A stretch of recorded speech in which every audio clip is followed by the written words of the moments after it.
भंडारा जिल्ह्यातील जवाहरनगर परिसरातील परसोडी येथे खेळाच्या मैदानात अनपेक्षित प्रकार पाहायला मिळाला। मैदानावर खेळणाऱ्या मुलांना आकाशातून आगीच्या गोळ्यासारख्या दोन चमकणाऱ्या वस्तू जमिनीकडे कोसळताना दिसल्या। ही बाब पालकांच्या निदर्शनास आणून देण्यात आली। माहिती मिळताच पोलिसांनी घटनास्थळी धाव घेत अज्ञात अवशेष ताब्यात घेतले।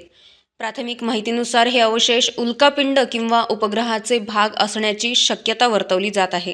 जिल्हा प्रशासनाने या प्रकरणाची दखल घेतली असून सखोल तपासासाठी मंगळवारी कोलकाता येथील संशोधकांची टीम भंडाऱ्यात दाखल होणार आहे।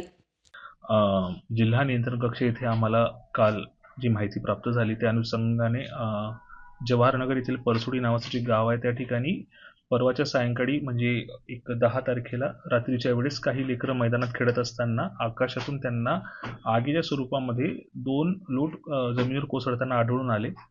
खूप वेळपर्यंत ते आगीच्या निखाऱ्यासारखेच होते, नंतर मग ते शांत झाल्यानंतर ते विटेसारखे भासू लागले।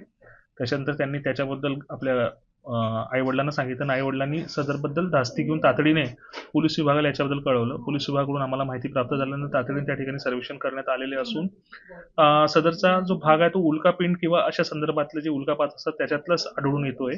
याच्याबद्दल मान्य जिल्हाधिकारी यांच्या निर्देशानुसार आम्ही संबंधित विभागाला कळवलेलं आहे। त्या अनुषंगाने कलकत्ता येथून एक रिसर्च टीम भंडारा या ठिकाणी येत आहे आणि सद्यस्थितीमध्ये सदरचे जे अवशेष आहे ते सांभाळून ठेवण्यात आलेले असून ते त्यांना उद्या 13 तारखेला आम्ही हस्तगत त्यांना हँडओव्हर करणार आहोत आणि त्या हँडओव्हरच्या अनुषंगाने त्याच्यावरती रिसर्च करून पुढील करणारच आहे। सद्यस्थितीमध्ये जिल्हा प्रशासनाच्या वतीने नागरिकांना आवाहन करण्यात येते की त्यांनी कोणत्याच अफवांवर विश्वास ठेवू नये। कोणत्याच प्रकारचं नुकसान किंवा अशा प्रकारचं काही झालेलं नाही आहे आणि अशा प्रकारच्या काही घटना आपल्याला आढळून आल्यास तात्काळ आपण जिल्हा नियंत्रण कक्ष या ठिकाणी किंवा जवळच्या पोलीस स्टेशनला सूचित करावं असं आपणास याद्वारे कळवण्यात येत आहे।